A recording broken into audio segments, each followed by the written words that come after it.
Muy bien, vamos a San Juan capítulo 8, versículo 1. Sean tan amables, alguien que comparta allí la palabra del Señor. Aquí también está en la pantalla, así que vamos a leer allí. Muy bien.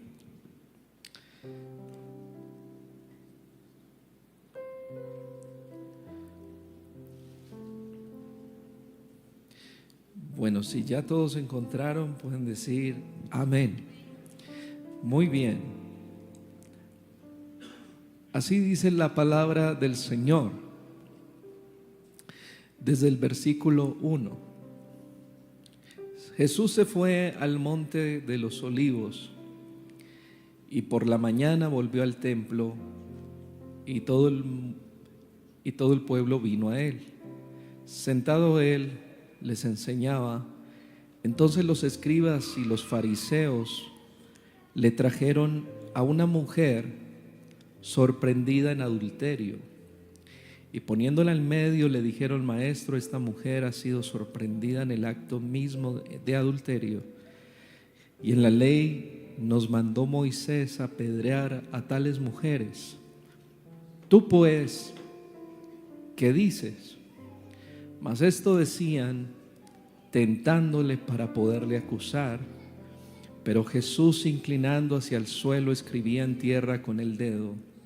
Y como insistieran en preguntarle, se enderezó y les dijo: el que de vosotros esté sin pecado, sea el primero en arrojar la piedra contra ella. E inclinándose de nuevo hacia el suelo, siguió escribiendo en tierra. Pero ellos, al oír esto, acusados por su conciencia, salían uno a uno, comenzando desde los más viejos hasta los postreros. ¿Y quedó quién? Solo Jesús y la mujer que estaba en medio. Enderezándose Jesús y no viendo a nadie sino a la mujer, le dijo: Mujer, ¿dónde están los que te acusaban? ¿Ninguno te condenó?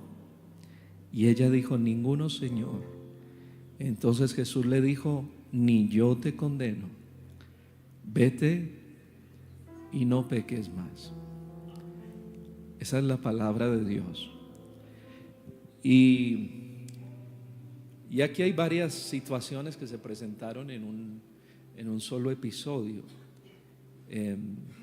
Los fariseos, hay gente que hoy en día esa palabra fariseo la ha deformado, porque dice: este es un fariseo, diciendo tal vez que es un falso y esto, pero el ser fariseo en ese tiempo era un alto honor. Eran las personas más religiosas de la época, conocían las escrituras al derecho y al revés. Eran personas que tenían letra, eran intelectuales de la época.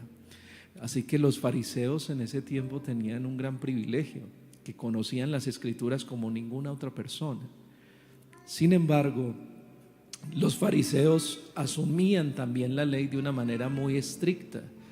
Se dice que en la ley de Moisés se tenían que cumplir 613 leyes, lo cual nadie era capaz de cumplir. Eran cargas demasiado pesadas. Era casi como vivir una vida totalmente efímera, totalmente desproporcionada, porque era imposible vivirla. Y los escribas y los fariseos traen una mujer sorprendida en adulterio. Yo no sé cómo pasó eso, pero sí se me hace curioso pensar cómo sorprendieron a esta mujer en adulterio. El caso es que la sorprendieron, ¿no? La pillaron, como decimos nosotros. Y dice la Biblia que se la trajeron a Jesús. Lo curioso de este caso es que trajeron a la mujer, pero no trajeron al hombre. Y eso se me hace muy raro, porque pues para pecar se necesitan dos. Y pues en este caso solo trajeron a la mujer. Entonces ya había allí una mala sensación, ya había una cierta maña que tenían allí los fariseos, porque a ellos lo que menos les interesaba era la mujer.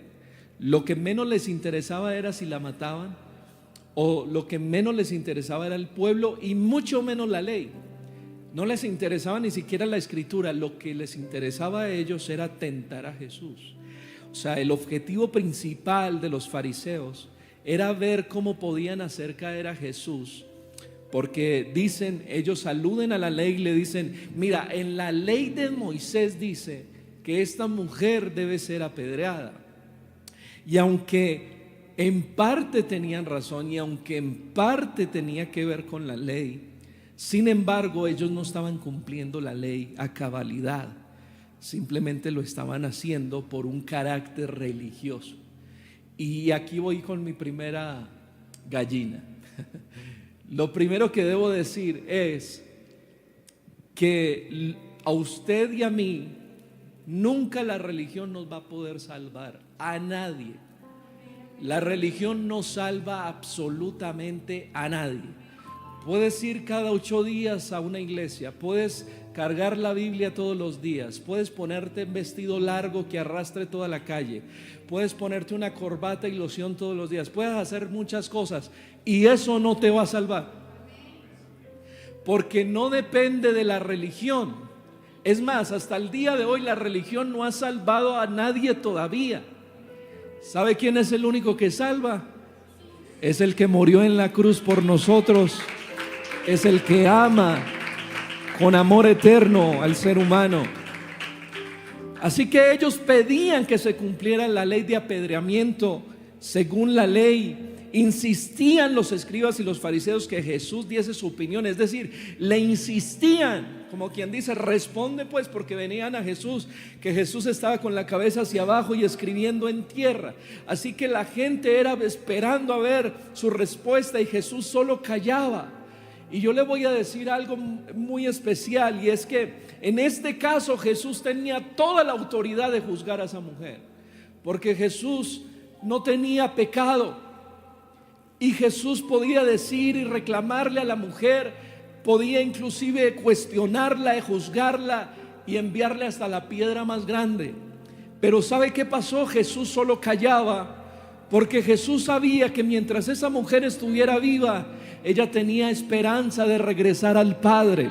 Y yo quiero decirle que nosotros, en vez de juzgar a las personas, en vez de maltratarlas y ponerles la Biblia como si fuera nuestra excusa, ponerles la religión como si fuera nuestra excusa, antes de eso debemos callar y decir: Señor, tú eres el único que puede hacer la obra y levantar a una persona que saca pecados.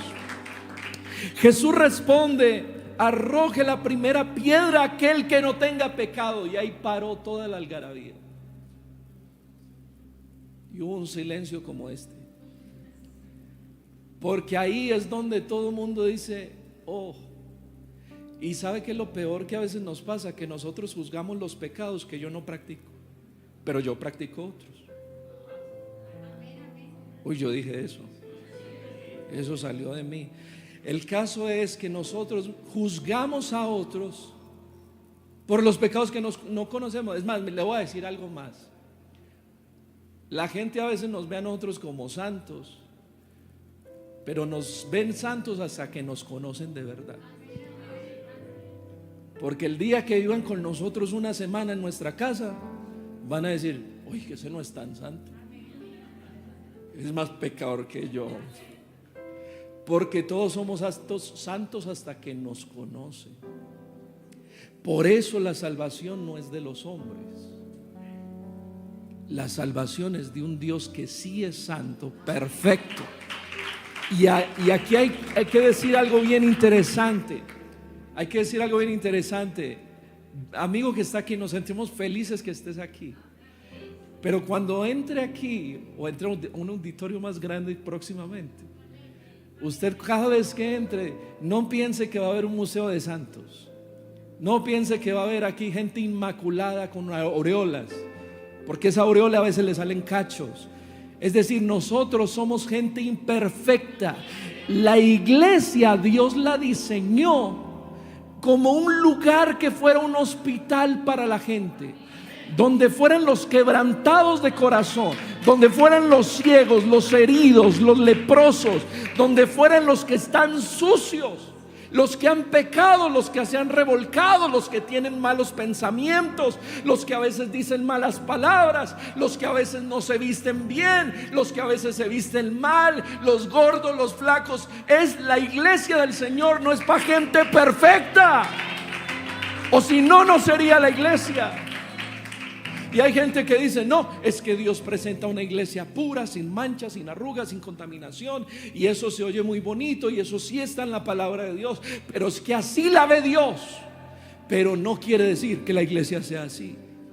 La iglesia tiene muchas imperfecciones. Y yo le voy a decir algo muy interesante. Yo a mi esposa la amo, y para mí es la mujer más espectacular de este mundo. Qué reinado ni qué 8 cuartos. Para mí es la mujer perfecta. Pero alguien más la va a ver, o la vecina la va a ver: ay, tan fea. Pues la verá usted así. Yo la amo y es preciosa para mí. Así ve a Dios a la iglesia. Y quiero decirle que nosotros tenemos el grande privilegio de que Dios nos ama a pesar de lo que somos. Ahora, ¿qué quiero decir eso? Dios nos ama. Hay gente que dice: Dios me ama así como sois. No. Corrección.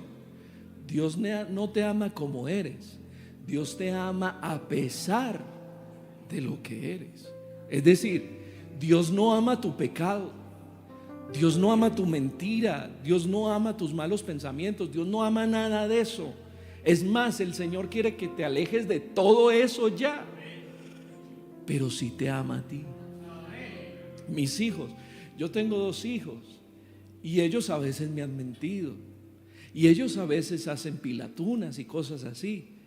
¿Y usted cree que por eso yo los odio? Yo amo a mis hijos porque son mis hijos. No amo lo que hacen, no amo a veces las cosas malas que hacen, nada, pero los amo como son. Y esto es importante, porque aquí el Señor no vio una mujer pecadora, no vio una mujer adúltera. Si Jesús la hubiera visto así, Jesús es el primero que le tira la piedra.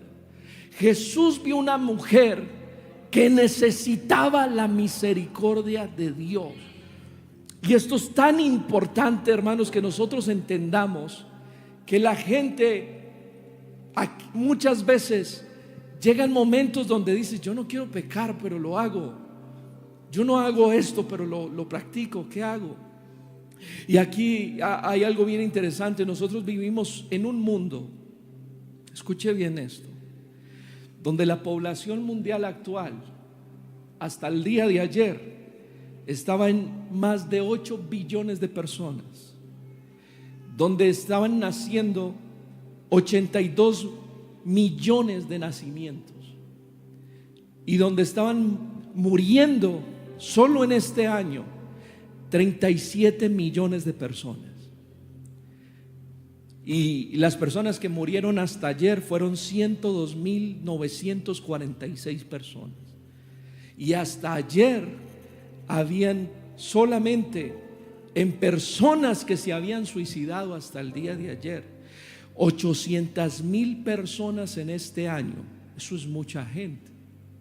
800,000 personas, y la cifra sigue aumentando. El suicidio es una de las principales causas de muerte en muchos países. A nivel mundial es la segunda causa de muerte, y los países y los gobiernos están estigmatizando tanto esto del suicidio, que no pasan por suicidio muchas muertes, sino que las pasan por accidente, porque no quieren que sus países los empiecen a estigmatizar como países tristes, deprimidos y deplorables.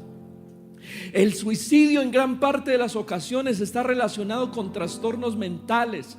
Suele llevarse a cabo por una crisis, una ruptura, un dolor, una pérdida. Hay grupos especialmente vulnerables, como son aquellas personas que están expuestas a conflictos de violencia, abusos, o que son objeto de discriminación. Prácticamente en todos los países los suicidios masculinos son más superiores que los femeninos, aunque no lo crean.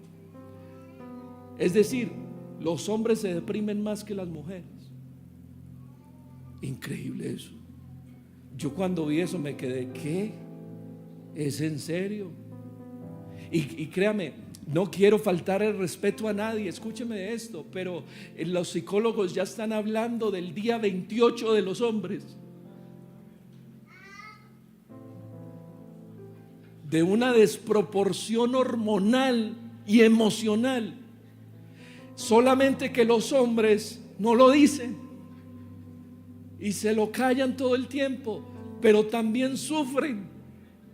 Es decir, todas las personas que están en este mundo están totalmente expuestos al dolor, expuestos a los problemas emocionales, a la vez sentir una crisis existencial y decir, yo qué hago aquí en este mundo, y todo ese tipo de cosas. Pero escúcheme bien, el Dios que restaura no le pide consentimiento absolutamente a nadie. Él tiene potestad como el Rey de toda la creación de crear un espíritu y un corazón nuevo dentro de nosotros. Y por eso la Biblia dice en Eclesiastés 8:4, ¿quién le dirá a su hacedor qué haces? Es decir, Él puede gobernar sobre todas las cosas y puede alentar a un corazón que está mal herido. Ni siquiera una ley arraigada que estaba en Israel podía cuestionar la misericordia de Dios. ¿Sabe por qué? Porque la Biblia dice que Jesús, enderezándose, poniéndose de pie y no viendo sino a la mujer, le dijo: mujer, ¿dónde están los que te acusaban? ¿Se han ido todos? Sí, se fueron todos. ¿Sabe por qué? Porque todos fueron juzgados por sus propias conciencias. Todos dijeron: no, pues qué piedra voy a tirar yo. Yo merezco el doble.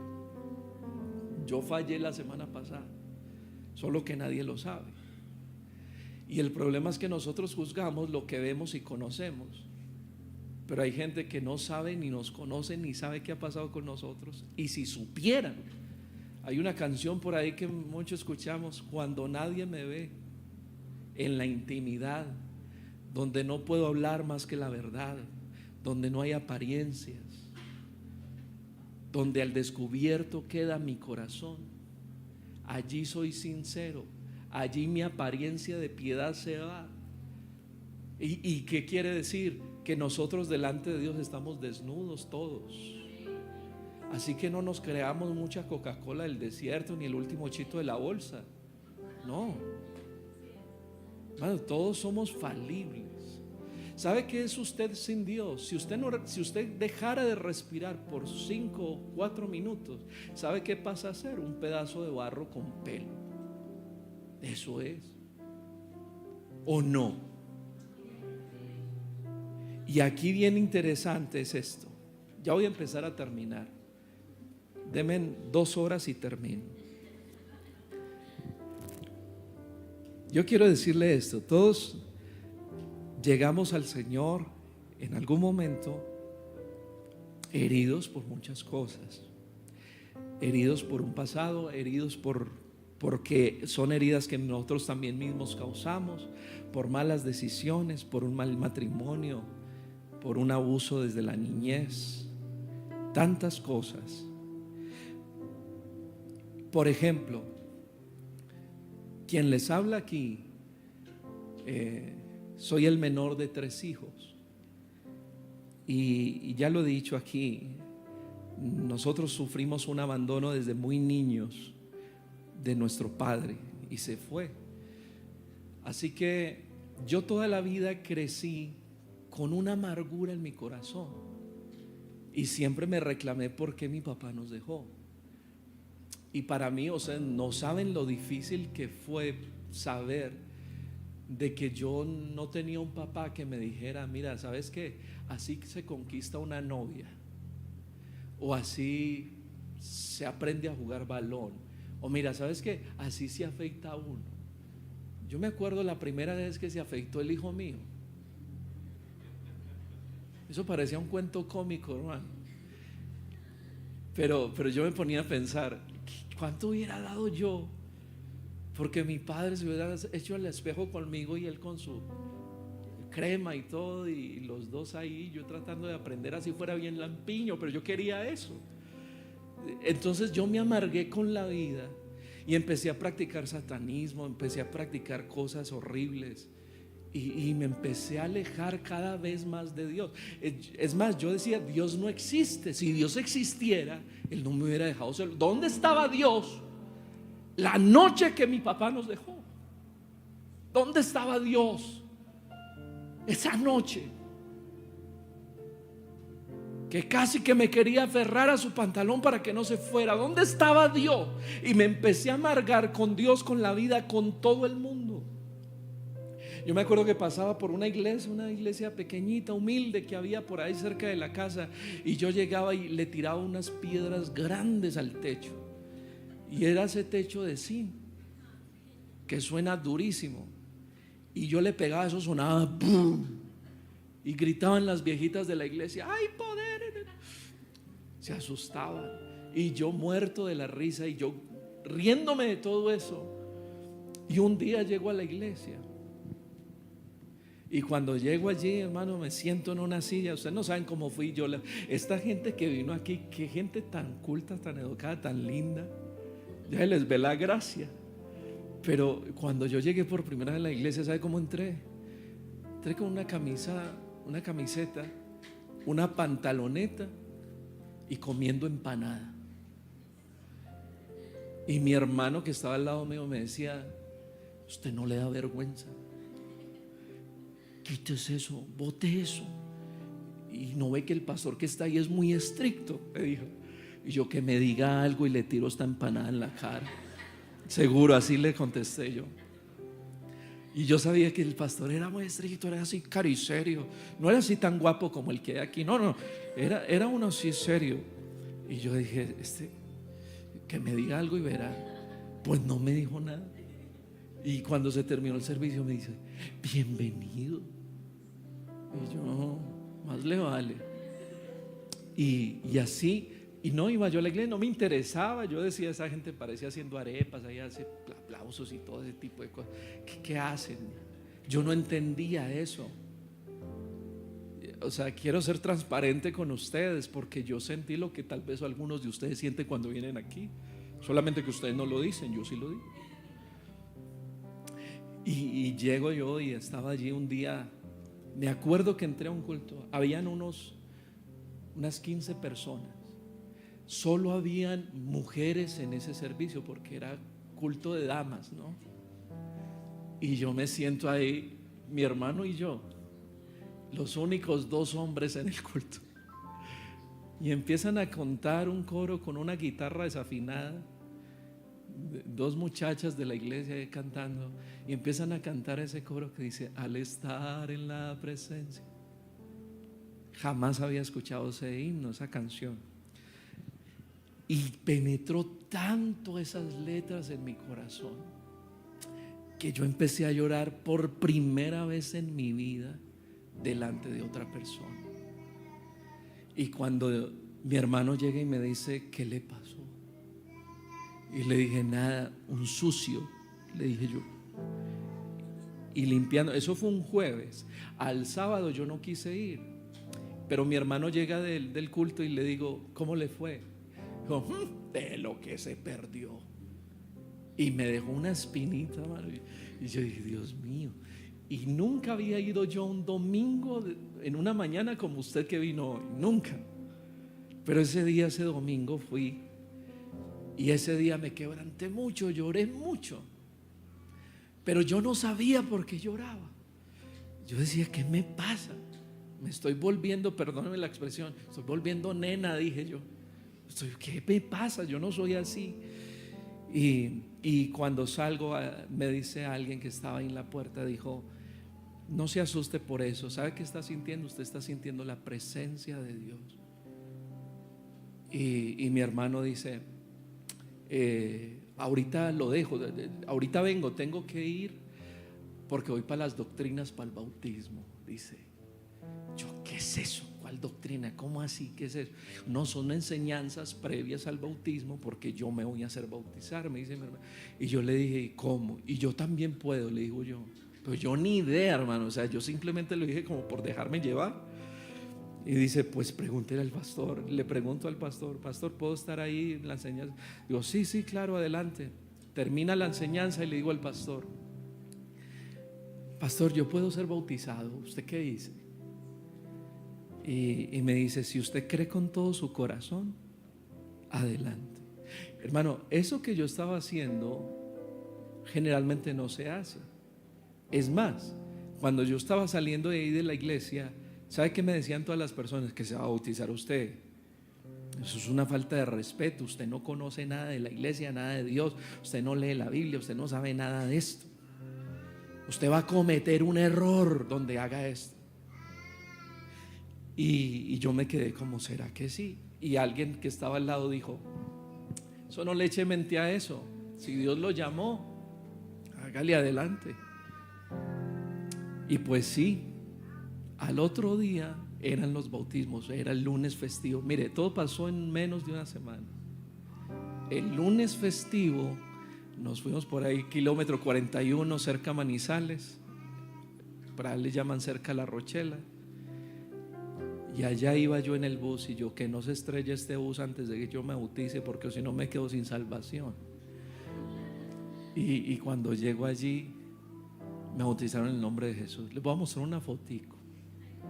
Prometan que no la van a publicar, pero por ahí va a aparecer. Mire,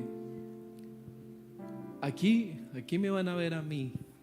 El viejo hombre tenía 16 años. Ahí estaba yo. Ahí estaba feíto, pero hasta que me alcanzó la gracia de Dios. Pero fíjese, ahí estábamos en los bautismos ese día. Y cuando llegué allí, ustedes no saben, yo no sabía mucho de la iglesia, no sabía casi nada. Y ese día que llegué, les dije que practiqué el satanismo y muchas de esas cosas, y venía atormentado por un sinnúmero de cosas. Tenía sueños, tormentos, cosas raras. Era un estrés. A la edad de 15, 16 años yo vivía como si fuera una persona que tuviera problemas realmente serios mentales. Y cuando llego allí, ese día me bautizaron en el nombre del Señor. Y cuando me levanté, hermano, yo llegué con una carga. Cuando me levantan ahí de las aguas, yo empiezo a sentir como si me hubieran quitado 100 kilos de encima. Y empiezo yo a sentirme tan libre, tan especial, y el amor de los hermanos, de la iglesia, de todo. Y me senté ahí y estábamos almorzando, y pasó una hermana de la iglesia y llega y dice, ojalá que sea verdad. Y sí, que el Señor la tenga en su gloria. No, ella está viva, ¿no? Pero escuche, pero ¿sabe qué fue lo lindo? Que Dios es un Dios tan lleno de amor.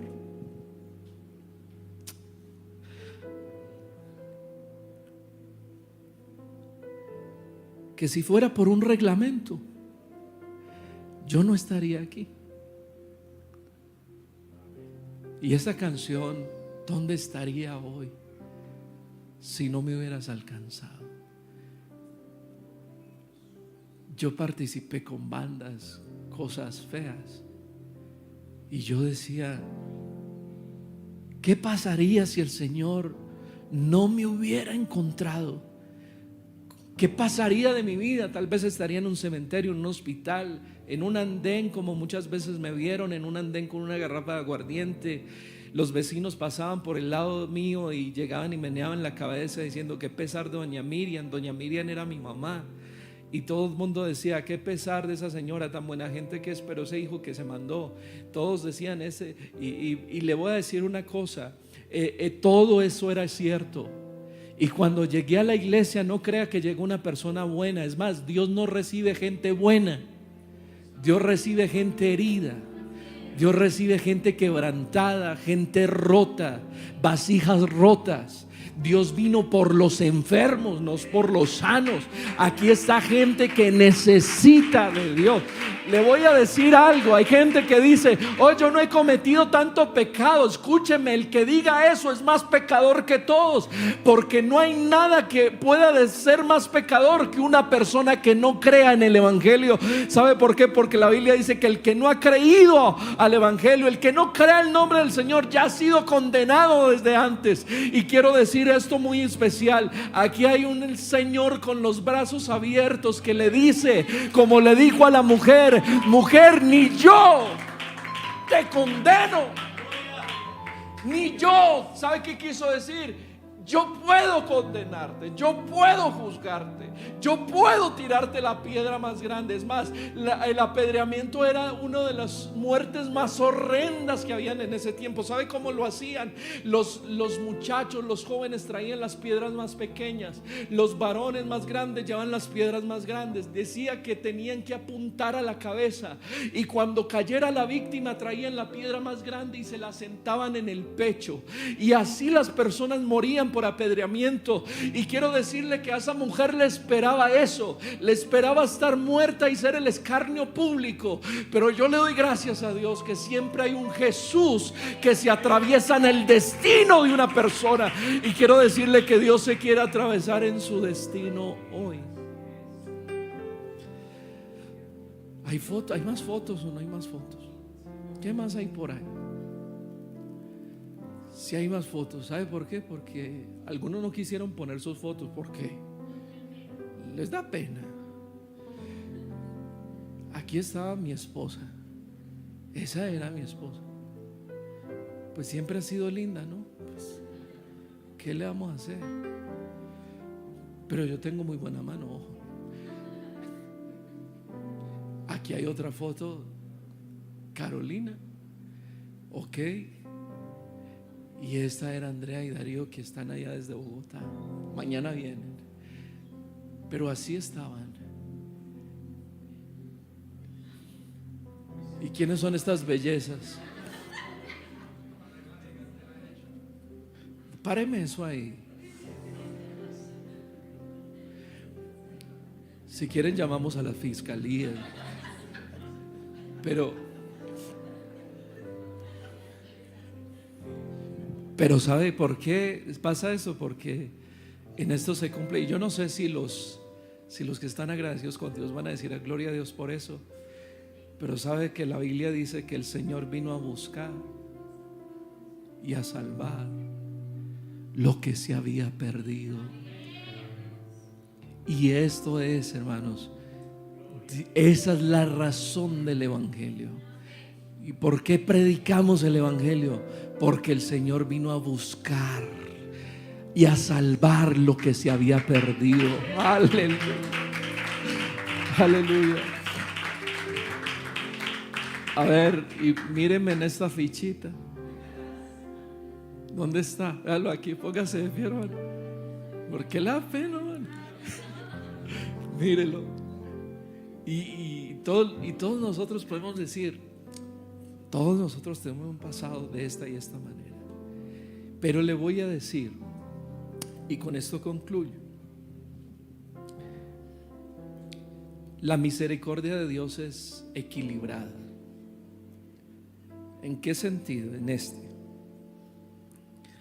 mujer, ¿dónde están los que te acusaban? Ninguno te condenó. Ella dijo, ninguno, Señor. Entonces Jesús le dijo, ni yo te condeno. Y le dice esta palabra que es tan importante, y le dice, vete, pero eso sí, no peques más. Hay gente que dice, no, yo puedo pecar, el Señor me perdona. No, Él te perdona, pero te dice, no peques más. Es decir, ya párale. Y hay gente que dice, yo vivo arrepentido. No, lo que usted está es con un remordimiento que no puede con él. Pero el arrepentimiento y el remordimiento son cosas muy diferentes. Porque el verdadero arrepentimiento es cuando usted cambia la dirección de su vida. Eso quiere decir arrepentirse, cambiar la dirección.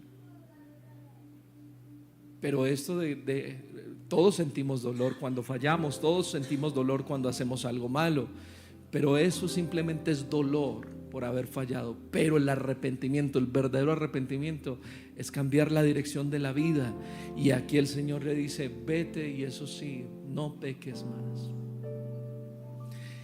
Y quiero decirle a todas las visitas que están acá, a todos: aquí no te van a tirar piedras, aquí no te van a juzgar, aquí te van a amar, porque todos nosotros nos identificamos, todos nosotros sabemos que tuvimos un proceso, un inicio, un lugar donde llegamos. Y le voy a decir, todo ese resentimiento que yo tenía en mi corazón, todo ese enojo que tenía contra la vida, contra Dios, contra mis padres, contra todo lo que me rodeaba, Dios simplemente lo sanó en un instante. Todas esas cosas que llegaban a un momento, y le voy a decir, fue en un instante, en el momento que el Señor llegó a mi vida, yo puedo decir con todo mi corazón que todo cambió. Porque cuando llegas a Jesús, las cosas cambian. Las cosas cambian. Así que voy a invitarlos a todos que estén en sus pies, por favor, un momento. ¿Ven que no me demoré? Debe haber premio para mí, pero quiero que todos que están aquí, yo quiero que hagamos algo bien, bien especial. Y porque yo quisiera orar por todas las visitas que vinieron, por todos. Así que a todos los hermanos que trajeron a su visita, tráigalos aquí a un momento. Queremos orar por ustedes solamente. Queremos aquí simplemente tenerlos aquí un momento en el altar, conocerlos un poquito. Eso es. Tráigalo aquí con nosotros.